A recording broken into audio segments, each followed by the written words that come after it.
Olá pessoal, tudo bem? Hoje teremos mais uma aula muito importante aqui sobre compliance, desta vez para falar um pouco aí sobre os laudos de segurança do trabalho que as empresas são obrigadas a ter com a finalidade de minimizar os riscos no ambiente de trabalho, de assegurar a segurança dos empregados, de minimizar os riscos de acidente de trabalho. Eu estou aqui com meu amigo e engenheiro em segurança do trabalho, Fábio, tá? Que está com a gente aqui hoje para explicar um pouco sobre cada laudo e quando a empresa é obrigada a ter esses laudos e as consequências de não ter.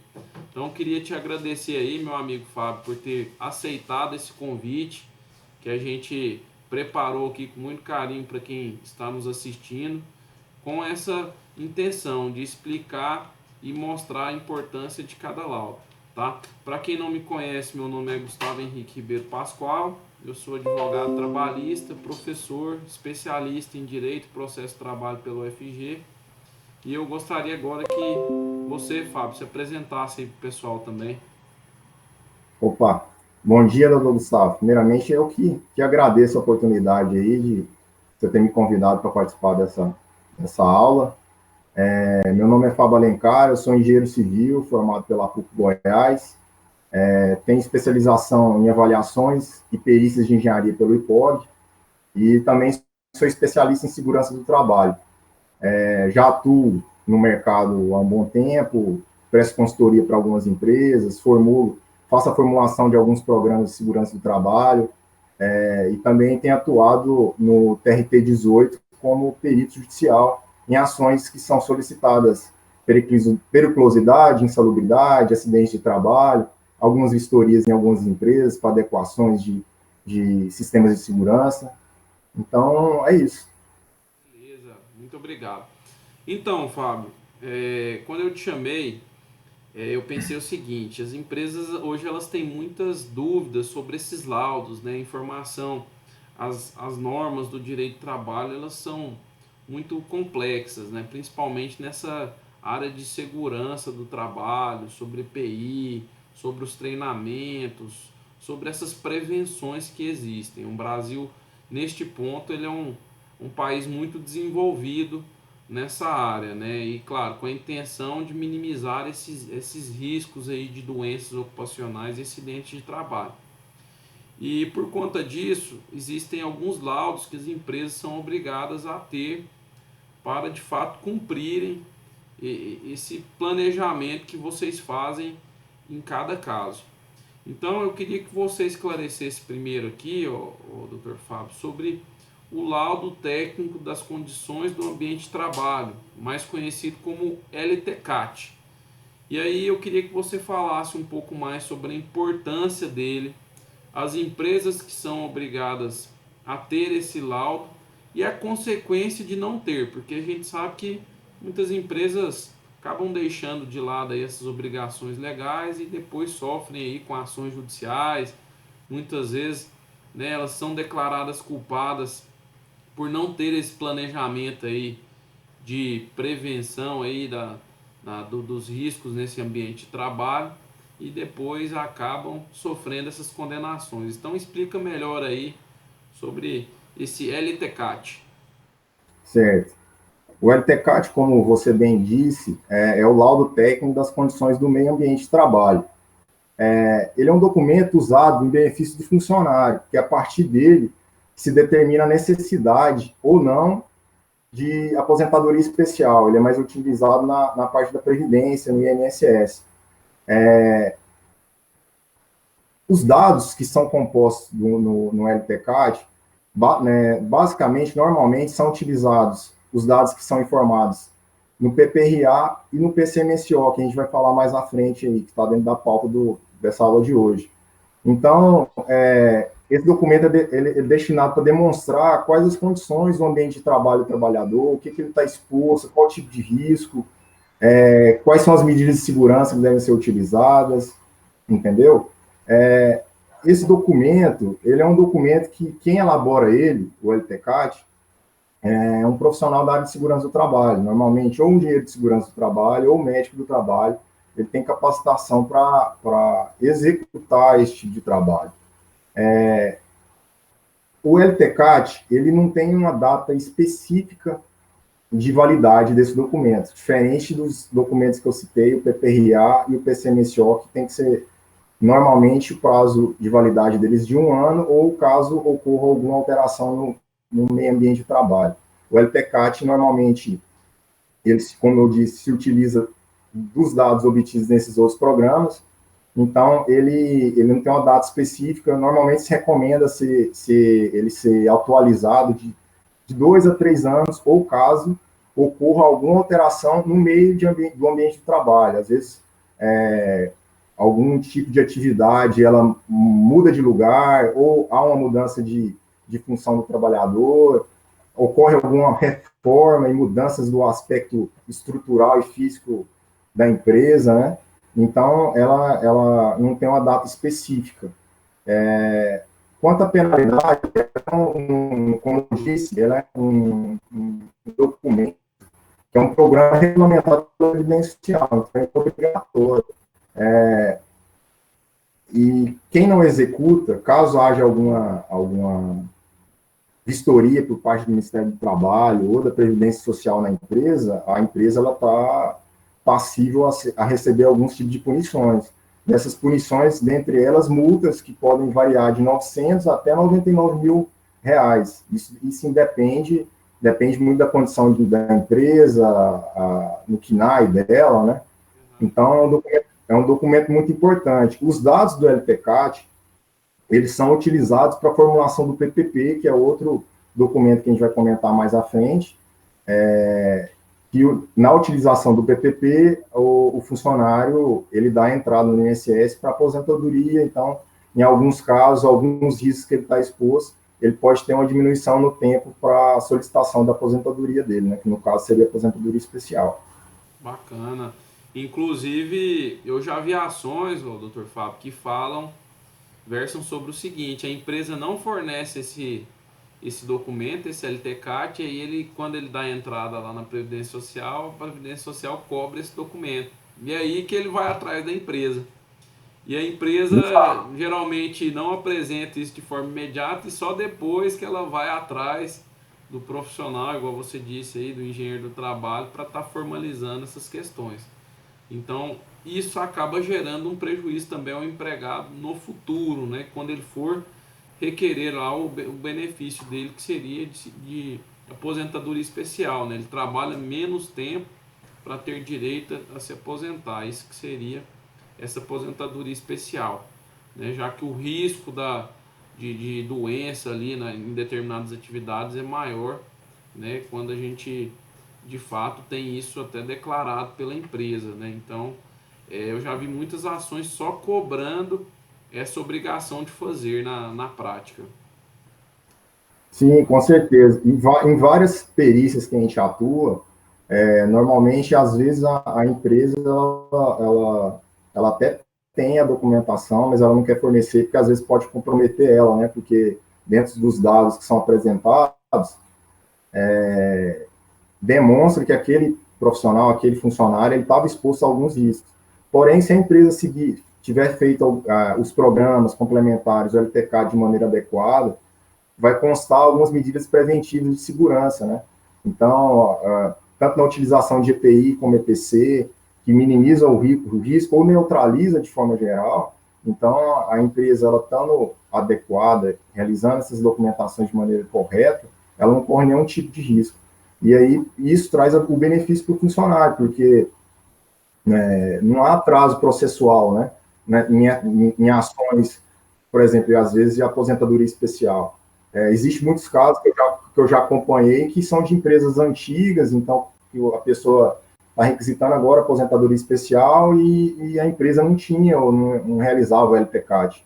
E a empresa já fechou e não tem como você ir lá realizar uma análise de como era o trabalho desse reclamante, a que ele estava exposto. Então, a gente tem que fazer um estudo maior e às vezes, fazer por situação paradigma, entendeu? Muito bom.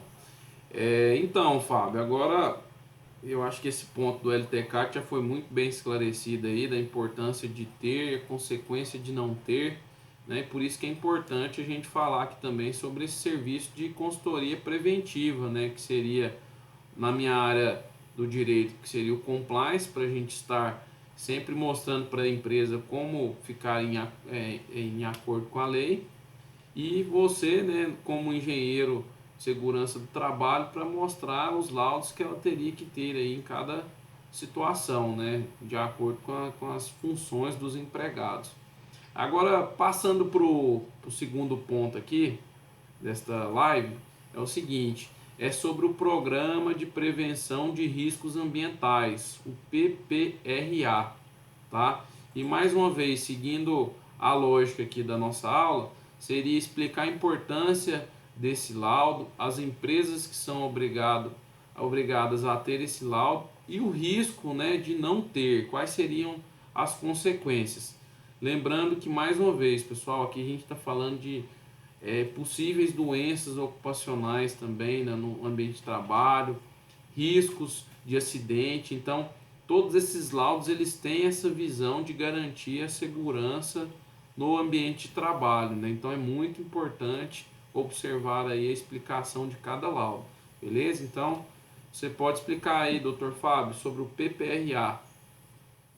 Então, vamos lá. O PPRA, o Programa de Prevenção de Riscos Ambientais, ele é um dos principais programas a serem desenvolvidos pelas empresas na área de segurança do trabalho, se não o principal, porque a partir do PPRA, como eu havia falado no LTCAT, os dados do PPRA são utilizados no LTCAT e, porventura, são utilizados os dados do LTCAT na formulação do PPP.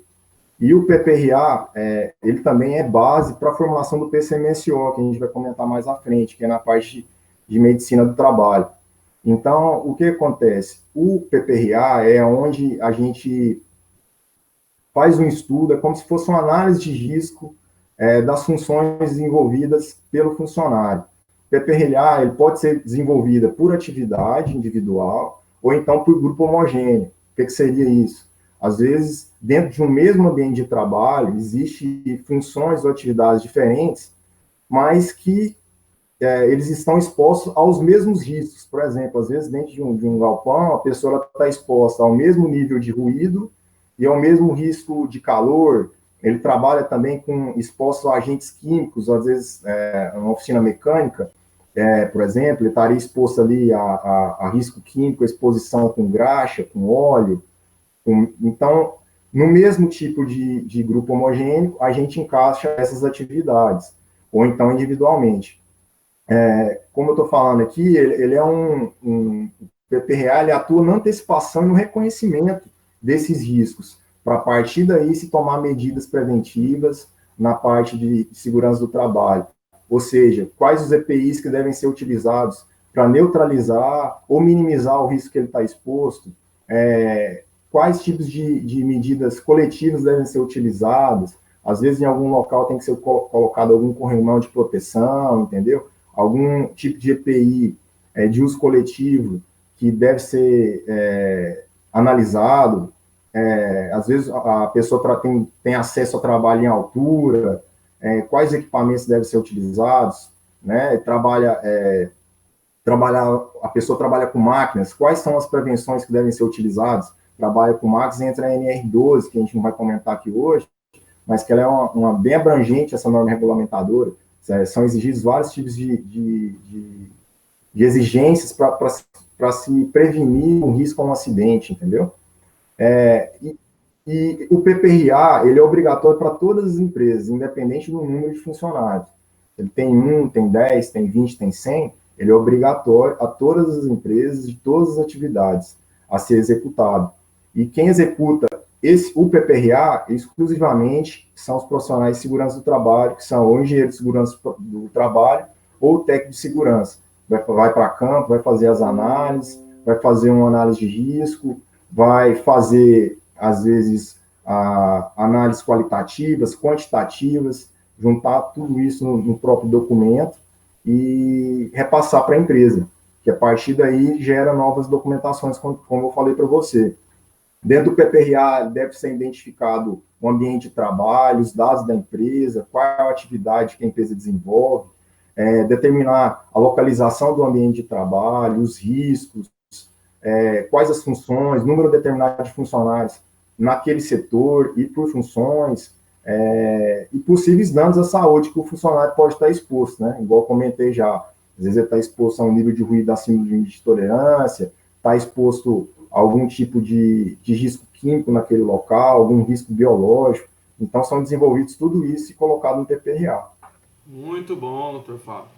É importante dizer que, como a empresa é obrigada e quando ela não tem esse documento, em uma futura ação judicial, ela já começa a ter menos credibilidade perante o juiz do trabalho, já que esse documento seria uma forma de prevenir futuras doenças ocupacionais e acidentes de trabalho. Até mesmo porque, né, Fábio, como você disse, você já apura isso de forma antecipada, né? Você não espera ter uma perícia judicial para ver se aquela atividade gera risco à vida ou se gera algum tipo de lesão ali à saúde do trabalhador, né? De acordo com a NR 1516. Então é muito importante mesmo a empresa ter esse documento. E é claro, quando você disse aí, Fábio, que quando você repassa esse serviço concluído para a empresa, ela tem que de fato colocar em prática, né? Você, como engenheiro do trabalho, você acompanha toda essa implantação dessas novas metodologias de trabalho, desses novos EPIs que terão que ser comprados e da mesma forma fiscalizados, ou você simplesmente entrega o laudo e a empresa é responsável por executá-lo? Bem, normalmente, isso fica a cargo da empresa, esse tipo de escolha. A gente também oferece o nosso trabalho de acompanhamento. E como eu comentei, diferente do LTCAT, que não tem um prazo de validade do laudo, o programa, o PPRA, ele já tem um prazo de validade, ele tem que ser revalidado anualmente, ou caso hoje haja alguma alteração no ambiente de trabalho, e a gente anexa ao PPRA do ano vigente aquelas alterações ou modificações no ambiente de trabalho. Então, o que acontece? No PPRA vem todo esse detalhamento da análise de risco, quais são as medidas preventivas e de segurança que devem ser utilizadas, e um dos fatores mais importantes para minimizar ou neutralizar esses riscos que o profissional utiliza são os EPIs, né? Os EPIs, eles devem ser registrados no ato da entrega e ser feito o acompanhamento da vida útil desse EPI. O EPI, normalmente, ele não tem um prazo de validade, ele tem um prazo de vida útil, né, que são utilizados. Então, por exemplo, um protetor auricular, dependente do protetor, ele pode ter um prazo de validade aí de 3 meses a 2 anos. Então, esse tipo de acompanhamento a gente também realiza, porque às vezes a empresa ela não tem uma pessoa específica para fazer esse controle, esse arquivamento desses programas e documentações. Dentro da nossa consultoria, a gente pode determinar uma data prévia para sempre estar indo na empresa e estar fazendo essas verificações. Só que um ponto importante é que alguns registros não tem como ser feito por nós. A empresa ela tem que colaborar e tem que fazer esses registros, que no caso seriam os registros da entrega e reposição de maneira adequada dos EPIs. Um ponto importante que eu queria Geralmente é o próprio departamento pessoal que faz isso, né? Quando a empresa não tem um técnico de segurança do trabalho, né, Fábio? Isso depende muito da empresa, né? Empresas menores normalmente não têm, ficam a cargo até de, às vezes, da parte contábil da empresa, o contador, que é uma empresa terceirizada, faz esse controle. Empresas maiores fica a cargo do SESMIT, que tem uma equipe completa da parte de segurança do trabalho, com técnico de segurança, engenheiro de segurança responsável, médico do trabalho responsável, que fazem esse arquivamento e esse controle e acompanhamento. Mas outras empresas não têm, então faz essa contratação. Um ponto importante que eu queria dizer que em todos esses programas, tanto o Ministério do Trabalho como a Previdência Social podem estar visitando a empresa, requisitando esses documentos para verificação e são passíveis de multa. Esse tipo de análise ela vai ser mais recorrente agora, porque está em processo de de execução, o e-social. Então, toda essa conferência ela vai ser feita de forma online no sistema do e-social, entendeu? Se não for feito rotineiramente a descrição e a descrição e a informação correta, a empresa ela já é automaticamente passível de multa ou alguma notificação desses órgãos.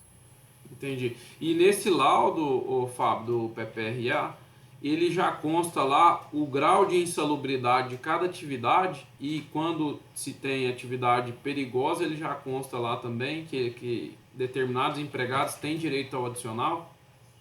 Sim, ele é composto disso. Ele explicita, detalha, né, na verdade, quais os riscos de cada atividade e se é passivo de insalubridade ou periculosidade. O que acontece? Mas normalmente nele, insalubridade, se for possível neutralizá-la, no caso nos usos de EPIs ou EPCs, ele vai constar que não há insalubridade porque há utilização. Só que aí, numa possível ação, a empresa tem que comprovar que foram realmente executadas essas medidas preventivas, entendeu? E também na questão de periculosidade. Periculosidade, no caso, não há há medidas preventivas para minimizar o risco, mas não de neutralizar. Então, é informado qual tipo de atividade realmente está exposta, é perigosa ou está exposta à periculosidade, e isso aí já auxilia a empresa a realmente pagar a taxa de periculosidade nos 30%, para não ter nenhum risco depois de ter algum tipo de ação nessa área. E tem empresários, né, Fábio, que eu já vi que eles querem omitir isso dos empregados, né, como se fosse um segredo interno ali para não ter que pagar, para ninguém ficar sabendo que determinada função ali tem direito à insalubridade ou até mesmo periculosidade. E alguns optam por não pagar e de repente, quando vem uma ação trabalhista discutindo isso, ele tem que apresentar esse laudo que já está lá escrito que ele teria que pagar. Então, eu já vi isso na prática acontecer e já vi juízes, né, concluindo exatamente dessa forma, que o próprio laudo que ele tinha aí para de fato de controle desses riscos ambientais já confirmava que aquela função tinha o direito. E quando lá está escrito também que não tem, pelo fato de uso de determinada EPI, quando a gente observa nas perícias judiciais que a empresa não cumpre o papel dela de fornecer de forma adequada, de substituir quando tem que substituir, ou até mesmo de fato fiscalizar o uso, a gente percebe que muitos juízes eles reconhecem determinadas atividades como insalubres, mesmo quando esse laudo explica que não é. Né? Eu acho que você, como perito judicial, você poderia até falar um pouco. A gente vai fazer uma outra live sobre esse serviço de perícia judicial, mas na prática acaba sendo dessa forma, né? Você analisa de maneira mais imparcial esse laudo quando você vai até a empresa para saber como de fato esse serviço é executado pela empresa, né? E pelos empregados, não é, Fábio? Sim, no momento que a gente é nomeado, determinado para a realização de uma perícia judicial em alguma empresa, no agendamento da perícia, a gente solicita toda a documentação necessária. Basicamente, são todos esses documentos que compõem essa aula de hoje aqui, esses tópicos que você colocou. Eu mesmo peço todos eles. E aí eu faço uma análise minuciosa delas antes da visita, antes da vistoria na empresa, já para antecipar quais são os riscos. E pela experiência, às vezes uma mesma atividade, empresa diferente, a gente já sabe quais são os riscos que ele está exposto, né? Então, auxilia ao período judicial já ter um norte no caminho dele ali na vistoria e na diligência pericial. Mas também não é só, a gente não vai analisar só o que está composto na documentação da empresa, né? A gente analisa o que está na documentação da empresa e faz uma vistoria geral para ver quais são os riscos. Às vezes, os riscos que o funcionário estava exposto não está composto na documentação que a empresa forneceu, né? Mas quando a gente vê uma documentação, perito judicial, a gente vê uma documentação bem detalhada, que realmente tá exposto a todos os agentes de risco que o funcionário estava correndo ali naquele local, naquele ambiente de trabalho. E é incrível, tem algumas documentações que são bem detalhadas e isso fortalece a convicção técnica da insalubridade ou da não insalubridade do nosso laudo pericial, entendeu? Então, eu já vi muitas empresas aí que quando chega algum processo judicial, é nessa empresa, a gente já sabe que vai ter a documentação completa, a gente já sabe que a empresa, ela se previne, ela realmente faz o acompanhamento da entrega e da utilização, ela cumpre com todos os treinamentos específicos para aquela função. Então, assim, no inconsciente da gente perito, a gente já sabe que aquela empresa é uma empresa correta, entendeu? Não que possa ter algum problema com aquele funcionário, realmente, mas a gente chega e faz uma análise de uma maneira, como que eu vou dizer, mais confiável, né? Assim, a gente sente confiança naquela empresa, a gente vai fazer a vistoria, mas a gente sabe que aquela empresa é correta. Às vezes, realmente acontece de ter entregue, o funcionário sempre ter utilizado um tipo de EPI, no caso, às vezes, um protetor auricular, mas houve um descuido numa entrega, numa reposição. Então, tem alguns tópicos, alguns itens que a gente pode utilizar, que realmente o funcionário comprova que ele fala na perícia que ele sempre utilizou, então a gente pode utilizar isso como um dado para justificar o não direito à insalubridade também no laudo pericial. Bacana. Realmente. E aqui a gente tem que deixar claro também, ó, Fábio, que um serviço, por exemplo, de compliance, ele poderia identificar já de imediato as empresas que não têm esses laudos e as atividades que existem ali para de fato já orientar ela dizendo que tem risco à saúde ou tem risco à vida para ela começar a se ajustar.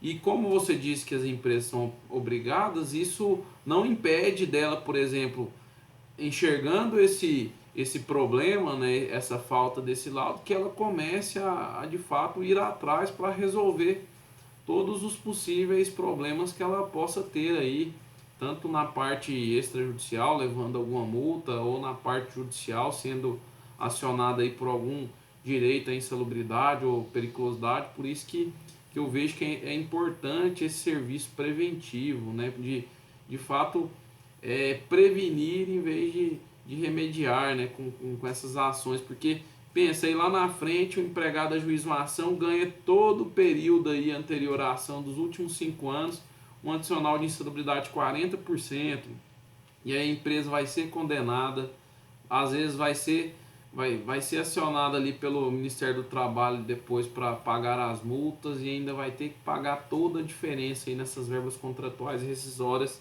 que é o que costuma acontecer na prática, né? Ações aí de às vezes 20, 40, 60 mil, dependendo da base de cálculo ali mensal desse empregado, né?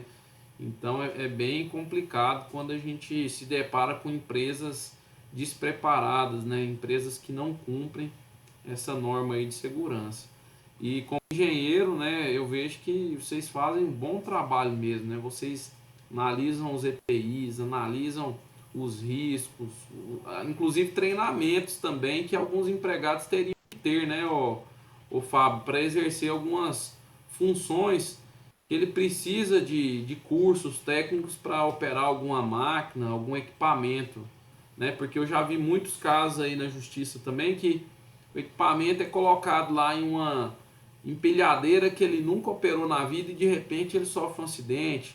Ou para operar ali, por exemplo, uma máquina de corte ali, aquelas que os marceneiros usam, sendo que ele nunca praticou aquela função e aí de repente ele corta lá a mão, o dedo, enfim. Você poderia falar um pouco dessa parte de treinamento para algumas funções, se é nesse laudo que é incluído ou não? Sim, o PPRA, como eu te falei, ele faz análise de risco de todas as funções existentes dentro da empresa. Então, dentro da análise de risco e dentro das medidas de prevenção, são informados quais riscos que ele está exposto e quais são os itens obrigatórios que a empresa deve seguir. E o que acontece? em várias funções, são determinados alguns tipos de treinamentos que também são partes das NRs. Por exemplo, trabalho em altura. Qualquer trabalho que exige o trabalhador acessar uma altura acima de 2 metros, é obrigatório a empresa fornecer o treinamento da NR35, que é o de trabalho em altura. Então, e não é... Eu já vi muitos, por exemplo, Eletricista em também, casos né? específicos. Quando a pessoa é O caso, eletricista. o caso do trabalho em altura, ele é obrigatório, treinamento teórico e prático. Caso de operadores de máquinas, é obrigatório o treinamento da NR12. Eu trabalho com máquinas e equipamentos. No caso todo eletricista, ele deve ter a NR10, que é trabalhos com serviços energizados. Então, são treinamentos obrigatórios, e no caso de um acidente de trabalho, e que possa gerar algum processo lá na frente, essa documentação ela é exigida, e no caso às vezes até o funcionário foi equivocado naquele acidente de trabalho, ele tem uma responsabilidade. Só que se a empresa ela não se precaver, ela não ter a documentação exigida, ela não fornecer os treinamentos, não fazer um acompanhamento daquele serviço, que também estão dentro das normas regulamentadoras, a questão do acompanhamento, verificar se eles estão realizando o trabalho de maneira adequada, estão usando os equipamentos de proteção, a empresa ela é sancionada, ela é multada e ela fica prejudicada. Ela fica... Não tem como ela reverter e informar que um acidente de trabalho, ela se precaveu de maneira adequada, mas a culpa foi exclusiva do funcionário. É difícil, entendeu? Então, a gente analisa todas essas documentações, entre outras exigidas, que é NR6, NR4, NR5 também. Muito bom, isso aí. Bom, Fábio, agora vamos mudar um pouco de assunto. Acho que foi muito bem esclarecido sobre esse laudo. E agora eu quero falar um pouco sobre o Programa de Controle Médico de Saúde Ocupacional, o famoso PCMSO. E aqui eu já queria deixar registrado que você, como engenheiro, você tem algumas competências técnicas para fazer alguns laudos. E aqui a gente já está falando de algo relacionado à saúde, né, da parte médica. Então nós temos você como engenheiro essa especialização em segurança do trabalho, e tem também um médico especialista, né, nessa parte da medicina do trabalho, tá? E aí, nesse caso específico, eu queria que você também explicasse a importância desse laudo, quem é que faz e o risco de não ter, tá? Certo. O PCMSO, como você bem diz, é o Programa de Controle Médico da Saúde Ocupacional. Para a formulação do PCMSO, devem ser utilizados os dados do PPRA, que a gente acabou de falar e eu já havia dito. Então, o PCMSO ele analisa os riscos que o funcionário ou o trabalhador está exposto, para determinar quais tipos de exames e quais tipos de prevenção aquele funcionário ele tem que estar exposto, a empresa tem que se precaver com aquele funcionário, entendeu? Quem realiza o PCMSO normalmente é o médico do trabalho, contratado pela empresa. No nosso caso, normalmente, a empresa ela busca o nosso trabalho de consultoria na área de segurança do trabalho por completo. Então, dentro do nosso escopo, a gente oferece o PCMSO, porém ele é executado por um médico do trabalho parceiro da gente, entendeu? Que faz esse acompanhamento. A gente repassa todas as informações da empresa, que foi coletado na vistoria para a formulação do PPRA e das documentações complementares, e o médico faz esse levantamento para a empresa seguir. Então, acontece, a NR7 ela estabelece a obrigatoriedade da elaboração e implementação de todas as informações constantes no PCMSO, justamente para prevenir o risco a que ele está exposto. Às vezes,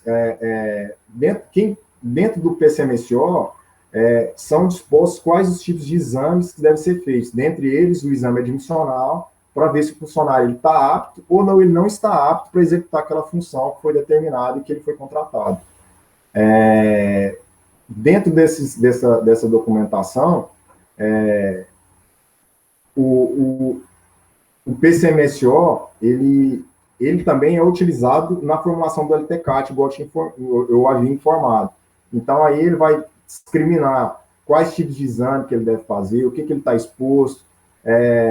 Às vezes tem que ser feito até alguns tipos de documentações extras, dependendo do tipo de atividade. No caso de uma análise, um programa respiratório, a NR35 trabalha em altura, ele tem que ser realizado para a formulação do PCMSO também, entendeu? Então, ela é a formulação de outros programas para a formulação deste programa médico.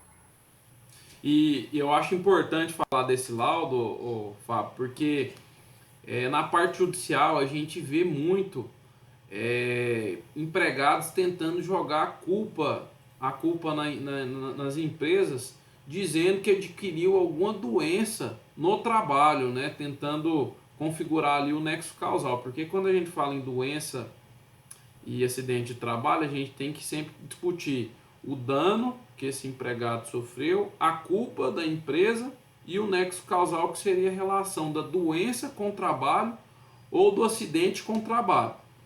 E aí, quando eu falo em doença, por exemplo, eu tenho certeza que você já se deparou com uma perícia que está lá alguém falando que teve uma lesão na coluna ou no joelho no trabalho.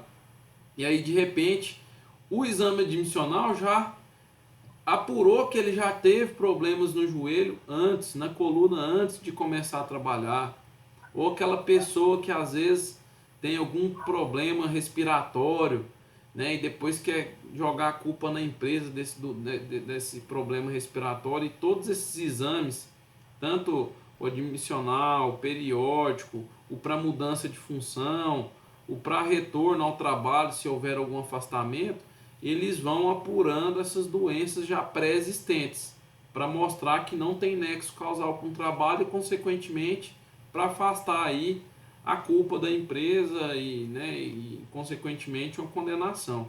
Então, eu acho muito importante expor isso aqui, né, para mostrar que esses exames, além de, é claro, garantir a segurança aí da saúde desse trabalhador, a gente sabe também que é uma prova robusta para a empresa apresentar em uma futura alegação de doença ocupacional, tá?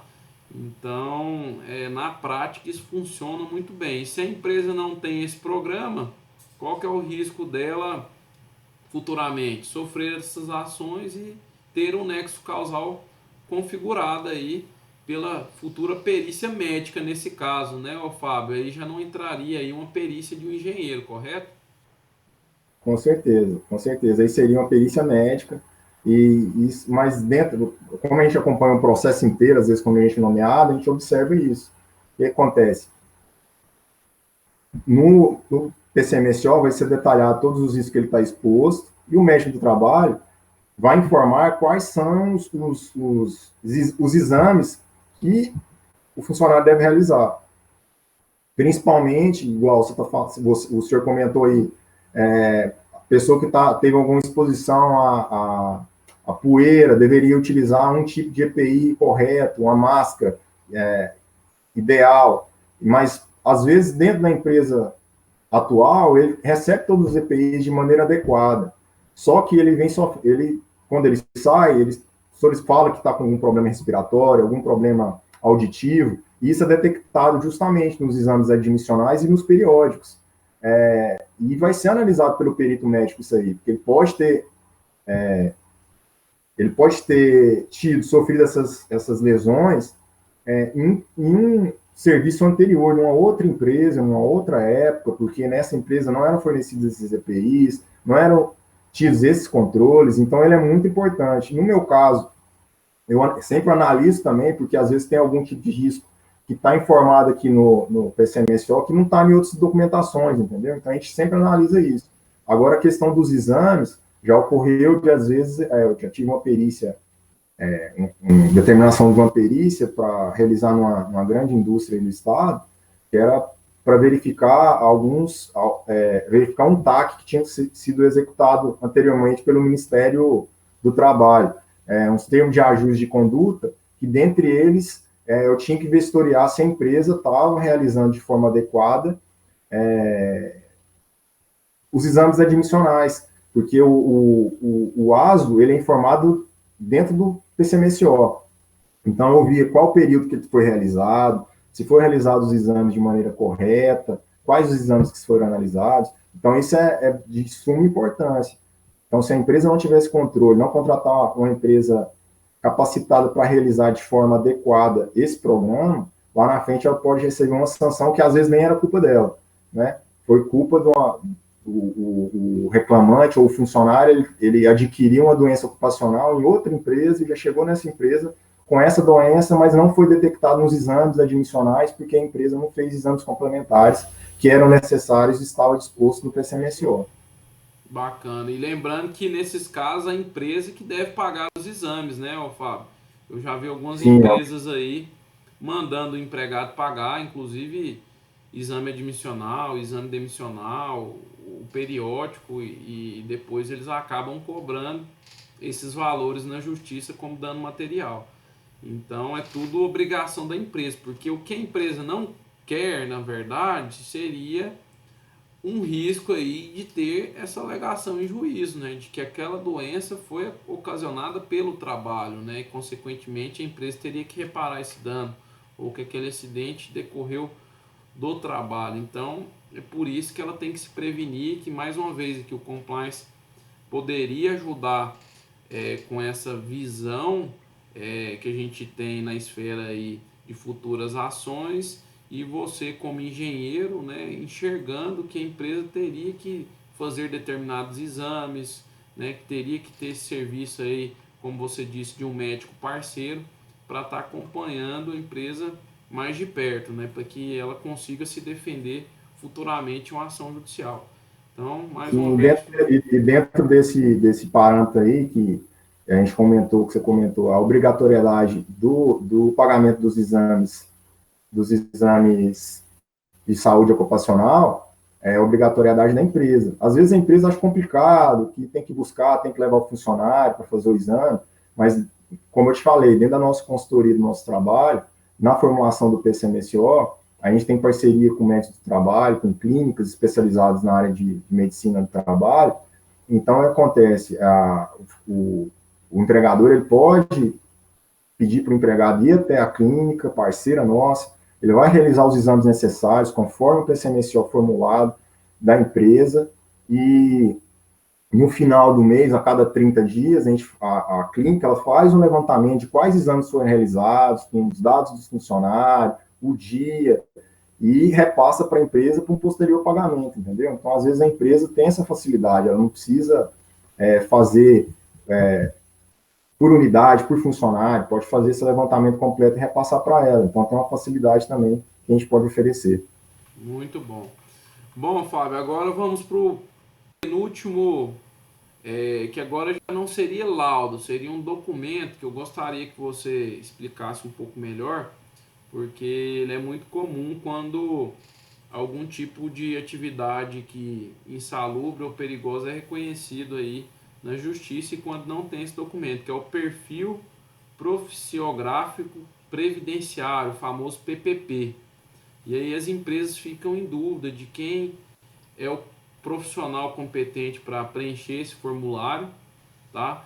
E que documento é esse, a importância dele, a consequência de não ter, tá? Você poderia explicar melhor essa finalidade aí do PPP?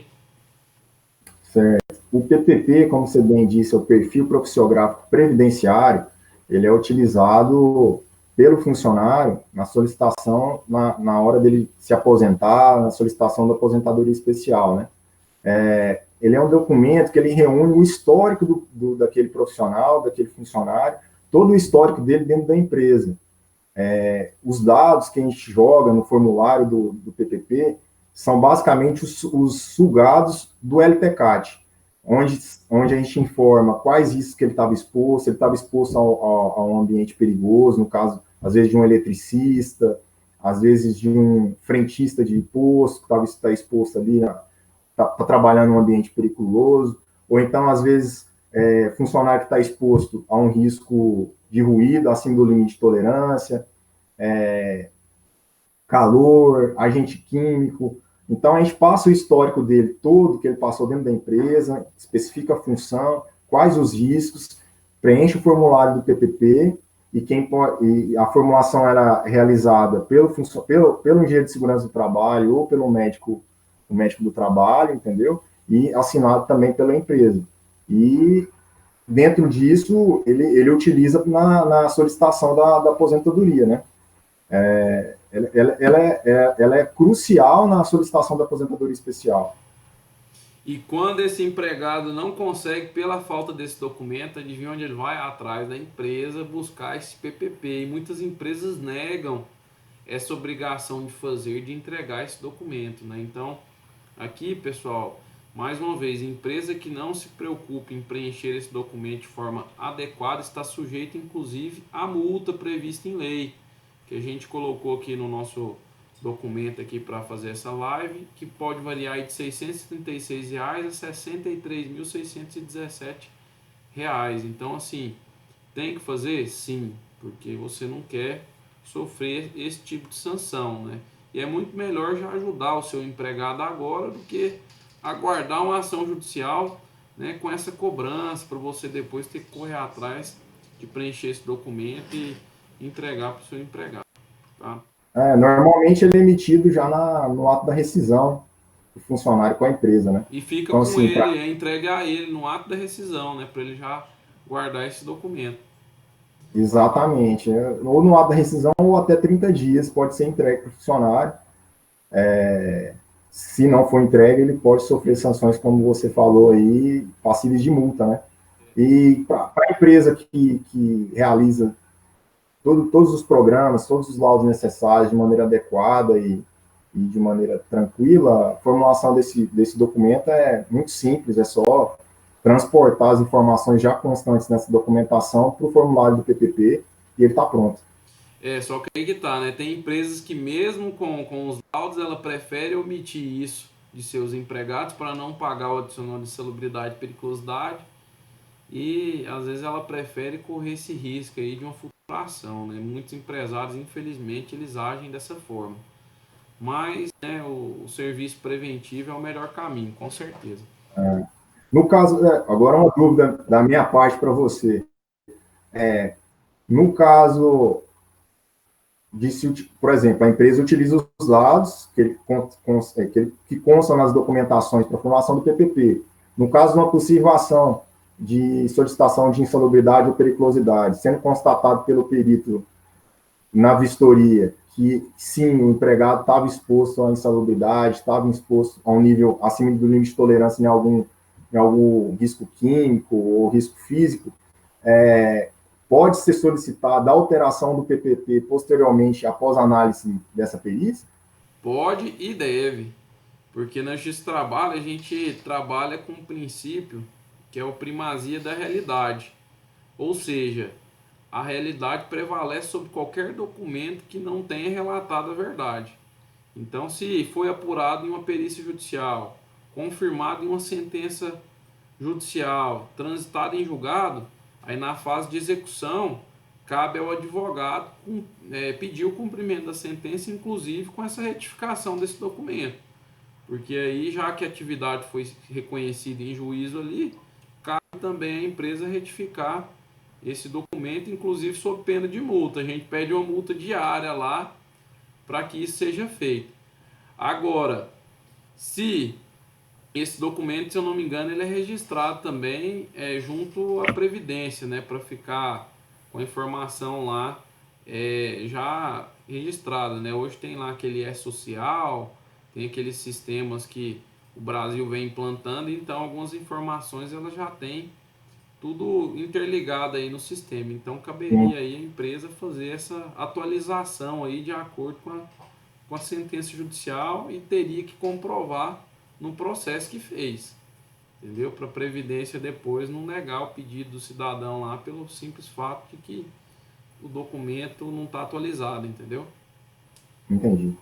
Bom, Fábio, então para finalizar a nossa live aqui, agora um lado que eu acho que você tem muita confiança e credibilidade para falar, já que você é engenheiro também, né? E que é sobre o PCMAT, que é o Programa de Condições e Meio Ambiente de Trabalho na Indústria da Construção. né? E aqui eu chamo a atenção porque é uma atividade diferente, né? Construir, a gente tem várias funções ali que geram risco, né? O pessoal que opera muitas máquinas, muitos equipamentos que exigem treinamentos específicos e que você, como engenheiro especialista em segurança do trabalho, seria o profissional certo para fazer esse programa. Então, explica um pouco melhor aí sobre a finalidade do PCMAT, a importância de tê-lo e o risco daquela empresa desse ramo de construção aí que não tem. Inclusive, já Sim. adiantando que eu sei que muitas empresas de engenharia simplesmente só pagam por esse laudo para participar aí de alguma concorrência ou simplesmente para ter, mas é aquela história, né? Se ela não cumpre de fato o programa para prevenir aí os acidentes e doenças, já não faz sentido, né? Mas explica um pouco melhor aí. O PCMAT, como você bem falou, é o Programa de Condições e Meio Ambiente de Trabalho na Indústria da Construção. Então, aquela empresa que trabalha com construção, aquela construtora, aquela empresa de engenharia, quando ela vai realizar uma obra, antes do início da obra, ela deve realizar esse programa. Porém, esse programa é exigido apenas para empresas que vão utilizar de 20 ou mais funcionários na execução dessa obra. Quando a empresa ela tem menos que 20, ou seja, 19 para baixo funcionários, aí sim mantém-se a utilização do PPRA, entendeu? Então, o PCMAT ele é como se fosse um PPRA mais detalhado, específico para a área da construção civil. Então, lá vai ser detalhado todos os riscos que os funcionários estão expostos, por atividade, quais as medidas de proteção devem ser realizadas. A gente sabe que numa obra vai ter trabalho em altura, então os funcionários têm que ter um treinamento de trabalho em altura, conforme as exigências da NR35. O PCMAT ele é regulamentado pela NR18. Então, tem alguns tópicos também de utilização de alguns equipamentos. Por exemplo, vai ser utilizado um andaime, tem andaimes específicos para cada atividade, como deve ser executado aquele trabalho, tem que ser realizado uma linha, de um perímetro de segurança para trabalho ali, entendeu? Então, são executados N itens de segurança que são exigidos. A validade do PCMAT, ela não tem uma validade específica, ela é validade durante a obra, porque ela é realizada por obra, né? Então, durante esse período, se há alguma mudança, a gente já viu muitas obras, há mudança de projeto durante a execução, então se há alguma mudança de procedimentos que estavam escritos inicialmente nesse PCMAT, ele deve ser modificado, deve ser alterado, incluso anexo nele, entendeu? Mas ele não tem uma validade específica, a validade durante a obra, e pode ir modificando e alterando. A elaboração dele é feita profissional específico do trabalho. Alguns da norma, a própria 18, ela deixa lá específica para profissional habilitado do trabalho, dando também abertura para o técnico de segurança realizar esse programa. Porém, dentro da própria NR18, especifica que quem deve realizar o PCMAT também deve realizar alguns projetos, que são esses projetos de adequação de trabalho, igual eu te falei, de prevenção, medidas preventivas para a execução desses trabalhos. Então, aí, o técnico de segurança não poderia. Às vezes, se tiver algum técnico de segurança assistindo a live, vai ficar chateado, mas são algumas exigências. Eu recomendaria as empresas que, às vezes, posteriormente, podem entrar em contato com você, para a contratação de um engenheiro de segurança do trabalho específico para a formulação do PCMAT, entendeu? Ah, bacana. Não, tranquilo, Fábio. Aqui ficou muito clara a explicação dos laudos, programas e documentos. É um assunto complexo que eu acho que, como empresário, com certeza você não tem conhecimento sobre tudo e muitos acham que tem.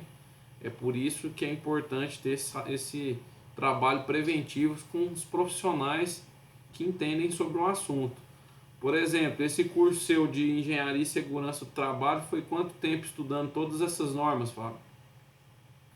Foi 2 anos, Dois 2 anos de anos. curso.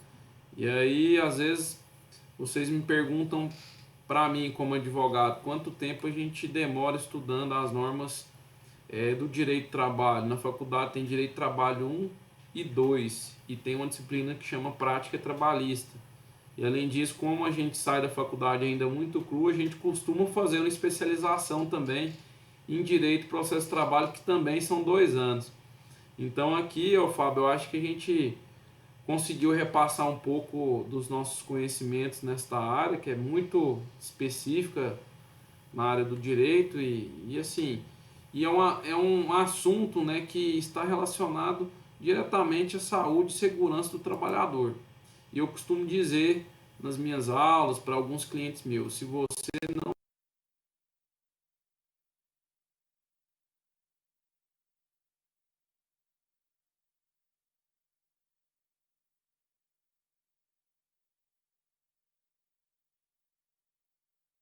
se preocupa com seus empregados, primeiro, você não tem tanta moral assim com eles, porque eles se sentem de uma certa forma, é, como que eu poderia dizer ali, não humilhados, mas sabe, sem aquele apoio que eles deveriam ter, sem aquela segurança que eles deveriam ter, ou então até mesmo desmotivados, né, de trabalhar em uma empresa que faz esse descaso com a segurança e com a saúde desses trabalhadores. Então é muito importante implantar todos esses laudos aqui para sua empresa ficar segura, ficar em dias aí com a documentação que vocês precisam ter.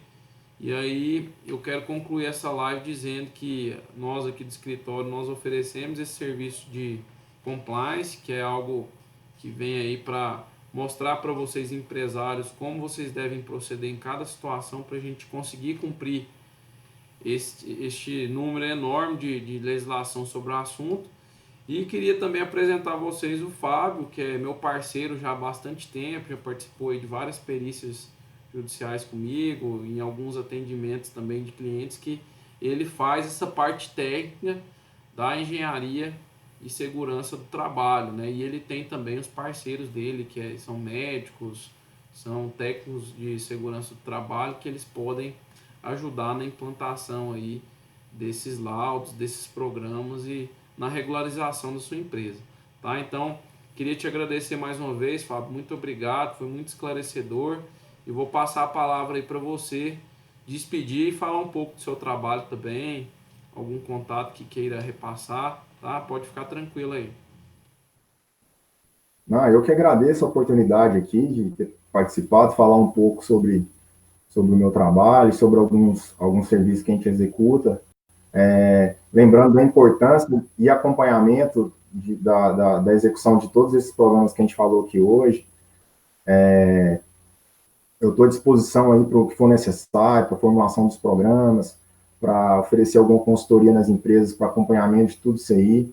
Lembrando que, além de perito judicial, também atuo como assistente técnico, né, nessa área, caso a empresa sofra alguma sanção e possa ocorrer alguma perícia lá, a gente pode representar a empresa para acompanhar e verificar o trabalho do perito no momento, executar um parecer técnico também sobre essa disposição, lembrar da importância da execução e acompanhamento desses programas, não só em relação aos funcionários da empresa, mas tem muita empresa também que contrata empresa terceirizada para fazer algum tipo de trabalho dentro da própria empresa. E essa primeira empresa, ela também é responsável por todo tipo de atividade que está acontecendo dentro dela, né? Do ambiente ali. Então, já teve casos da gente verificar que um acidente de trabalho de uma segunda empresa que está prestando um serviço terceirizado e a primeira empresa ser responsabilizada também. Então, assim, tem que se acompanhar, tem que se verificar, e às vezes as empresas não têm esse conhecimento e pode entrar em contato com a gente, com o doutor Gustavo aí, que a gente pode orientar melhor e fazer esses acompanhamentos para não ter nenhum tipo de problema, nenhum tipo de surpresa negativa no futuro, né? Então, eu agradeço mais uma vez a oportunidade, estou à disposição para o que você precisar aí, Gustavo. E Tá. os dados depois a gente passa aí, acho que depois você vai querer colocar no final do vídeo aí, né? A gente As vai colocar no informações, final do como te vídeo e na contar. descrição também, vai explicar o currículo aí do Dr. Fábio e a gente vai fazer outras lives depois aí de outros assuntos que possam interessar você, empresário, você que queira abrir uma empresa, para que a gente possa esclarecer o máximo possível aí essas normas que né? Para vocês são complexas, para a gente já está um pouco mais habituado aqui. Mas muito É isso obrigado e aí. até a próxima, pessoal. Um abraço. Obrigado, até mais.